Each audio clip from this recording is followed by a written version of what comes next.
নমস্কার বন্ধুরা, বরিশাল রান্নাবান্নার চ্যানেলে আপনাদের সকলকে স্বাগত। আজকে চলে এসেছি নতুন একটা রান্নার ভিডিও নিয়ে। এই দেখুন, আমার হাতে 4 কেজি ওজনের কাতলা মাছ। আজকে বরিশালের রান্নাবান্নার চ্যানেলে প্রথম 4 কেজি ওজনের কাতলা মাছ রান্না হবে। আপনারা দেখুন, চলুন মাছটা কেটে নিয়ে যাক।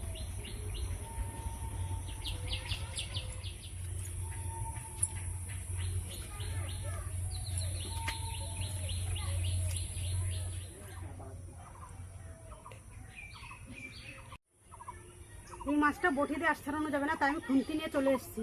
এত বড় মাছ তো ধরতে অসুবিধা হচ্ছে।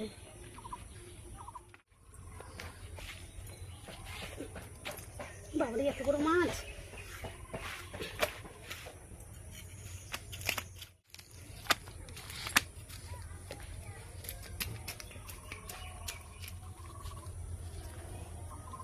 এই দেখুন, 1 টাকার কয়েল সব, মনে হচ্ছে খুচরো পয়সা। বুঝতেই পারছেন আপনারা কত বড় মাছটা। ওমা, তুমি একটু ছাড়াও না। কুসা 1 টাকার কয়েল, না তুমি একটু ছাড়াও। ছাড়াই নি, আমার আঙুলটা একটু ব্যথা আছে, সেই জন্য আমি ছাড়াতে পারছি না।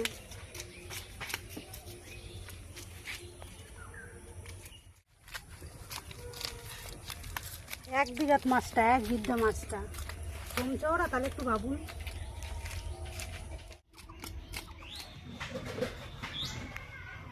কেটে নেবে, বললাম তো আমার আঙুল একটু ব্যথা আছে।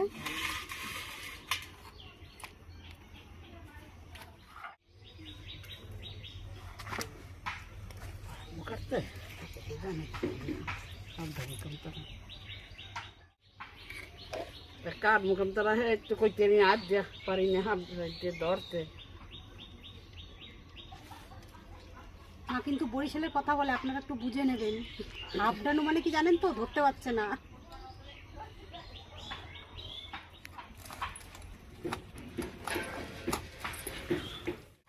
দেখুন, মাছটাকে কোলে নিয়ে কাটতে হচ্ছে, আর মাছের হাড়ও পেকে গেছে।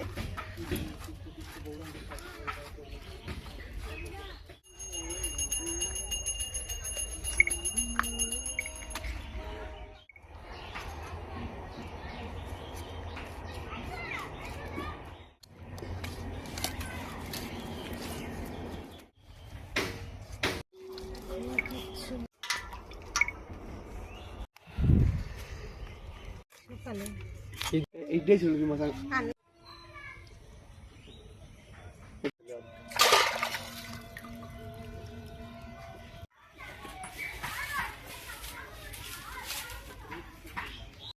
এই মাছ কাটা হয়ে গেছে, 1 কাবলা মাছ হয়েছে। এখন একটু ধুয়ে শুয়ে লই, পরিষ্কার করি।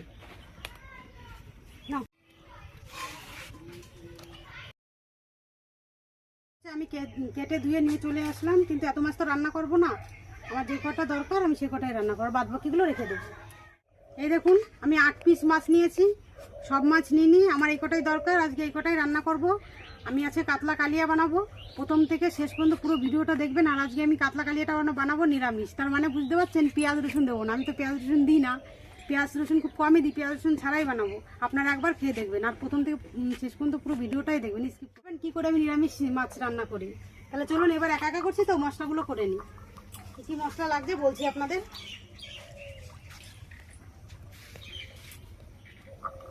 বেটে নেবো।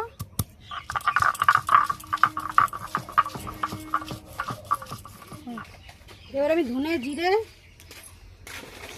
আর একটু শুকনো লঙ্কা একসাথে বেটে নেবো।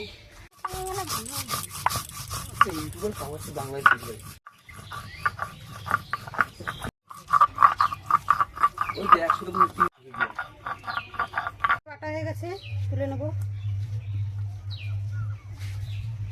এবার শুকনো লঙ্কাগুলো বেটে নেবো। আজকে আমি কোনো কিছু গুঁড়ো দেবো না, সবই বাটা মশলা দেবো। জানেনই তো বাটা মশলা খুব স্বাদ।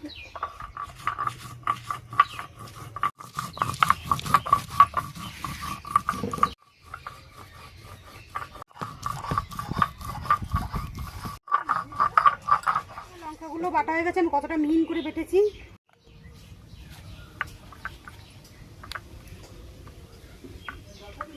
যত মিহিন হবে মশলা বাটা, তত কিন্তু রান্নায় স্বাদ আসবে।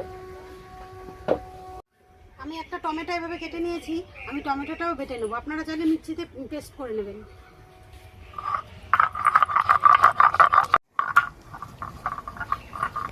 টমেটোটা আমার বাটা হয়ে গেছে, টমেটোটা তুলে নেবো।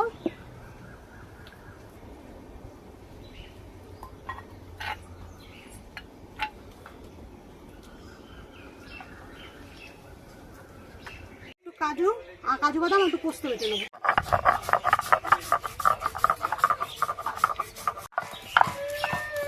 এগুলো বাটা হয়ে গেল আমার, এবারে আমি উনুনটা ধরিয়ে নেবো।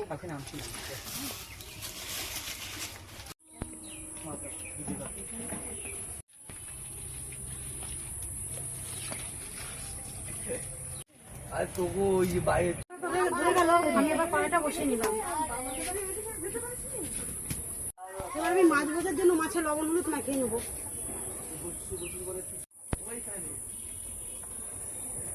হলুদ,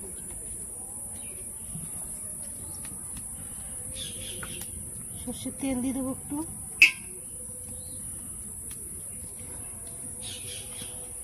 এবার আমি মাছে বেশ হাত দিয়ে একটা একটা করে হলুদ লবণ আর সর্ষের তেল মাখিয়ে নিচ্ছে, দেখুন ভালো করে।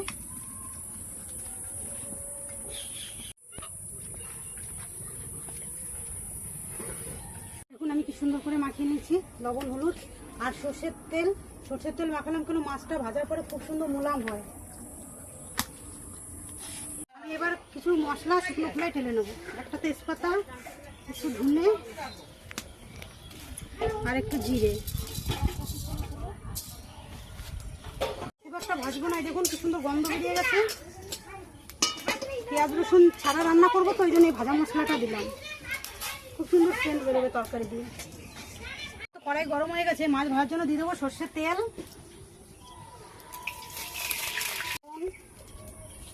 একটু হলুদ,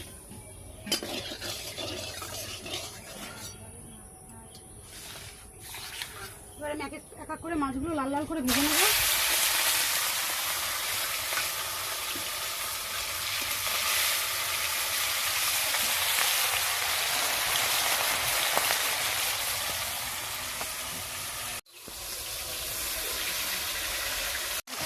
ভাজা হয়ে গেছে, উল্টে দিলাম আর একটু ভাজা হচ্ছে এখন।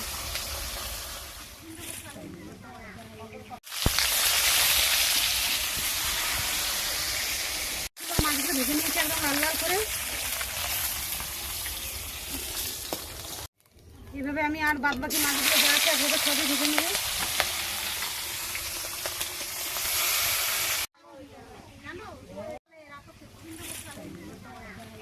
নিয়েছি, এবার আমি ঝোলের জন্য কিছু মশলা কষিয়ে নেবো, দেখতে থাকুন। সর্ষের তেল,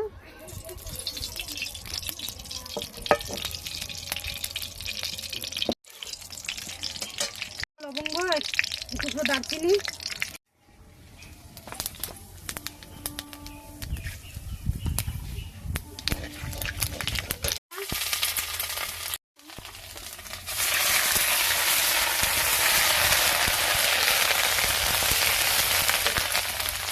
কাঁচা গন্ধ চলে গেছে। এখন দিয়ে দেবো লঙ্কা, 1 চামচ জিরে ধনে বাটা, এটাকে ভালো করে কষে নেবো।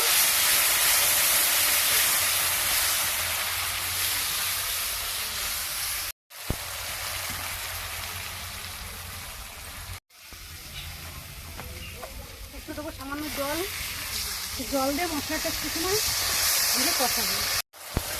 এই দেখুন মশলাটা আমি খুব সুন্দর করে কষিয়ে নিয়েছি। এখন তো চারিদিকে তেল ছেড়ে দিয়েছে মশলা। এখন দিয়ে দেবো টমেটো নিয়েছি, যে তুলে বেটে নিয়েছিলাম আমি।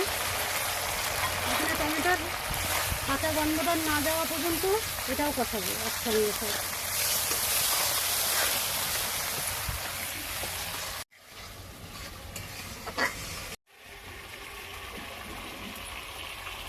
এবার দিয়ে দেবো 2 চামচ টক দই,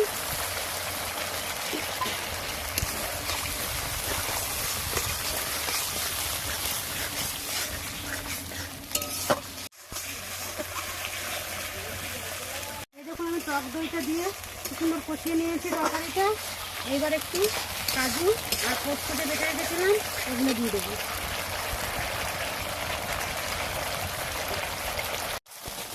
এবারে একসঙ্গে আর এই কাজু বাদাম আর পোস্তটা এইভাবে একসঙ্গে সবই কষিয়ে নেবো। আপনারা কিন্তু এইভাবেই কষাবেন, তাহলে মশলা যত কষানো ভালো হবে তরকারির স্বাদ কিন্তু ততটাই আসবে। হ্যাঁ, তবে একটা জিনিস মাথায় রাখবেন, যেন আঁচটা সবসময় কম থাকে। এই সময় আঁচটা পুরো থাকলে না পুড়ে যাবে, তরকারি তেতো হয়ে যাবে, খেতে ভালো লাগবে। কষানো হয়ে গেল, এখন আমি জল দিয়ে দিচ্ছি।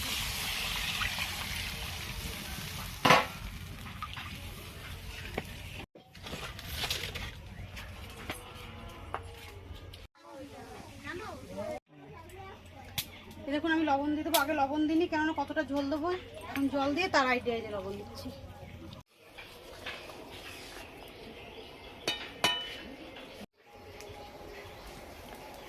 আমার তো ঝোল দেখুন কি সুন্দর করে ফুটছে।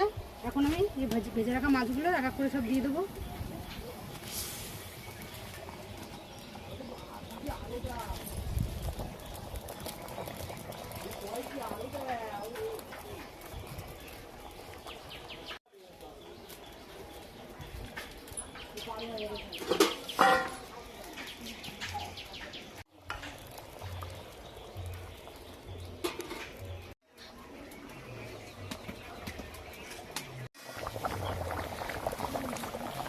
জিরে ধনে শুকনো করে টেলে নিয়েছিলাম, ওগুলো একটু শুকনোভাবে বেটে নেব।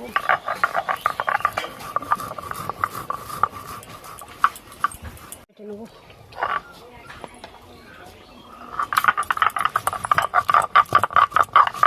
আমার তরকারি তো হয়ে গেছে, কিন্তু চারিদিকে ফুটছে। এখন আমি যে শুকনো কলাই টেলে নিয়েছিলাম ওটা জিরে আর ধনে এগুলো দিয়ে দেবো। এটাকে দিয়ে খুব সুন্দর একটা সেন্ট বেরোবে। ওটা গরম মশলা। এখন আমার তরকারিটা হয়ে গেছে, এবার নামিয়ে নেব। জলটা খাওয়া টাইম নেবেন।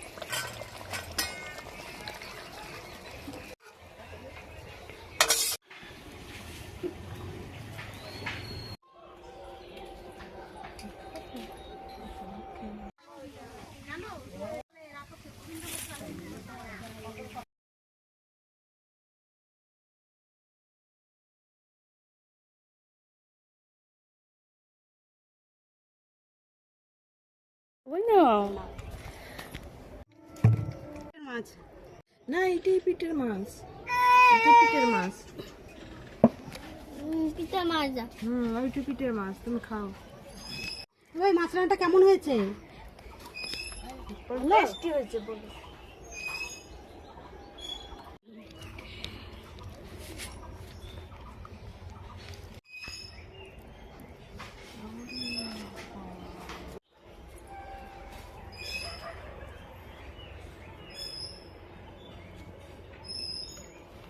কেমন হয়েছে বলো? খুব সুন্দর হয়েছে রান্না।